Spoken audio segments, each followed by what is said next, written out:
Halkın Kurtuluş Partisi adına Genel Başkan Nurullah Efe konuşma yapacak. Saygıdeğer halkımız, Türkiye'nin en kahredici gerçeği 1950'den itibaren ülkemizin Amerikan emperyalist haydudunun yarı sömürgesi durumuna düşürülmüş olmasıdır. Yani Türkiye yönetmiyor 73 yıldan beri. Amerikan çakalı yönetiyor. İktidarlara kimin getirileceğini, onun ne zaman düşürüleceğini, yerini kimin alacağını hep o haydut devlet belirliyor. Bu avlulardan da acı gerçeği netçe göremedik miydi? Tüm seçimlerimiz yarı narkozlu birinin yapacağı tercihlere benzer.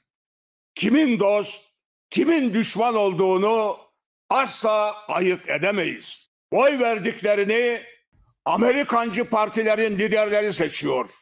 O liderleri de Amerika devşirip partilerin başına getiriyor. Namussuzca oyun bu. Bakın 6 Şubat'ta bir deprem felaketi yaşadık. Jeoloji Mühendisleri Odası Başkanı Hüseyin Alan gelmekte olan depremi, yaratacağı felaketi ve acilen alınması gereken önlemleri raporlaştırıp meclisteki tüm partilere, bölgenin bütün milletvekillerine, yerel yöneticilerine, vali, kaymakam, belediye başkanlarına gönderdik.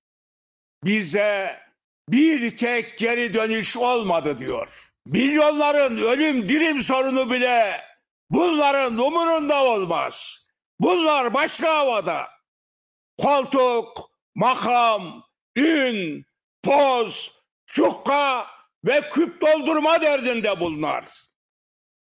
Depremden sonra bölgeye gidip halk dostu görünmeleri tamamen sahtekarlıktan ibarettir. Tayyip ilk 48 saat askeri bölgeye göndermeyerek on binlerce kurtarılabilecek insanımızın soğuktan donarak ölmesine sebep olmuştur. 500 Zonguldak maden işçisinin gitmesine de izin vermemiştir. Tayyip'in Hulusi'si diyor ki silahlı kuvvetler depremde 327 kişi kurtardı. İmkan ve kabiliyeti ancak buna yetti. KADAK adlı 25 kişilik kadroya sahip bir gönüllü arama kurtarma derneğinin başkanı Haydar Daştan da diyor ki depremde 450 can kurtardık.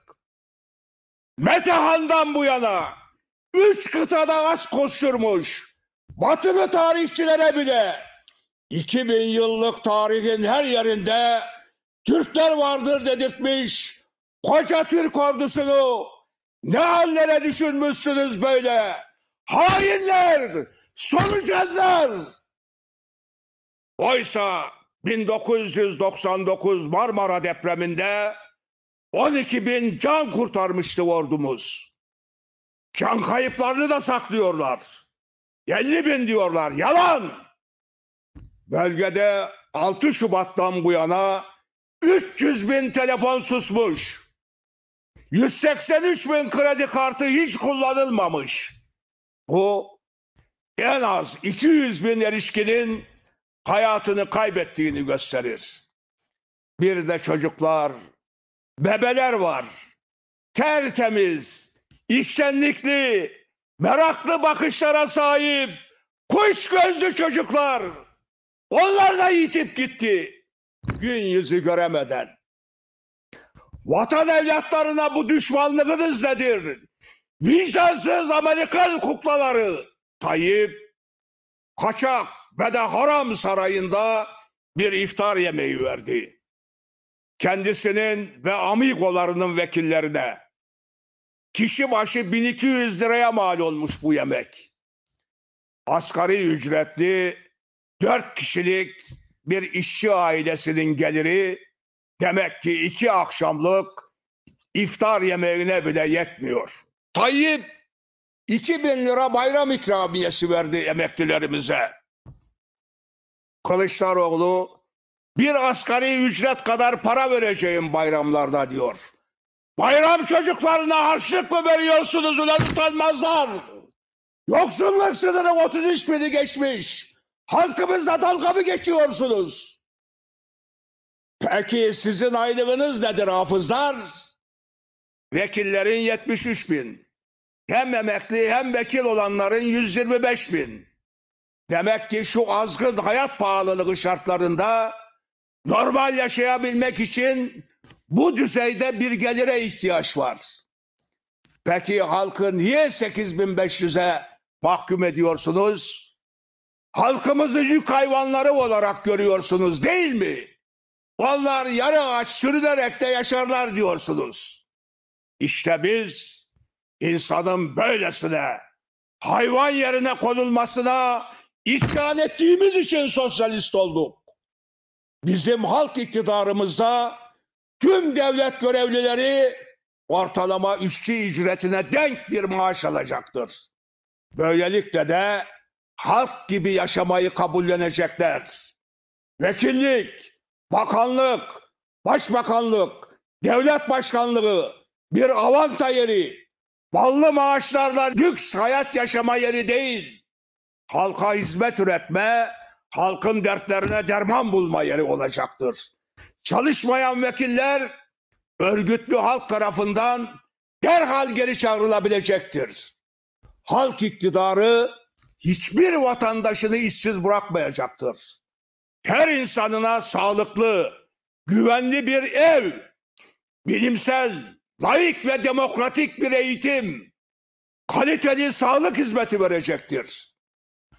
Tayyipgiller tarafından hilafet kurma amacıyla ülkemize doldurulan 13 milyonu aşkın Suriyeli, Afgan, Afrikalı sığınmacılar ülkelerine derhal geri gönderilecektir. Tayyipgiller Ege'deki 20 adamımızı Yunanistan'a peşkeş çekmiştir. İktidarımızda son karışına kadar geri alacağız bu vatan topraklarını. Türkiye'nin en önde gelen siyasi sorunu olan Kürt meselesi eşitlik, kardeşlik ve özgürlük temelinde devrimci bir anlayışla çözülecektir. Bütün İslam coğrafyasını kana, ateşe boğan, ülkeleri cehenneme çeviren 1990'dan bu yana 10 milyon civarında masum Müslümanı katleden ABD, AB emperyalistleri ve yerli işbirlikçileri ülkemizden def edilecektir.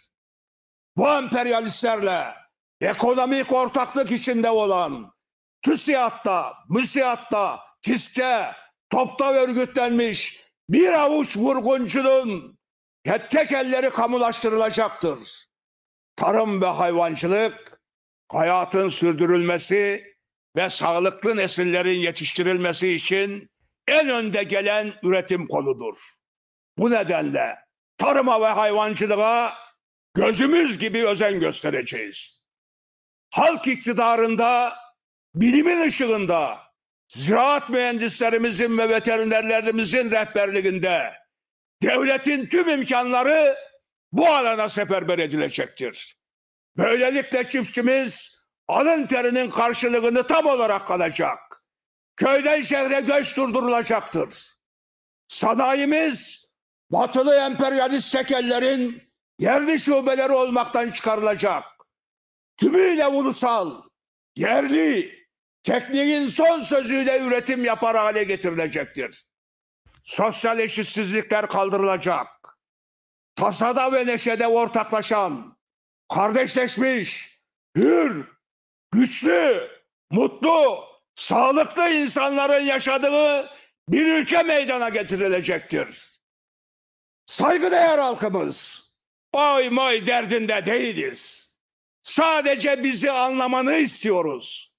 Eğer anlamazsa Amerikancı satılmışlar cephesinin, bu solucanların yalanlarına kanmaya devam edersen, işinden, aşından, ekmeğinden olmakla kalmayıp vatanını da ateşe atmış olacaksın. Ülken Yugoslavya, Irak, Libya, Suriye gibi olacak. Anla bizi. Halkız, haklıyız, yeneceğiz.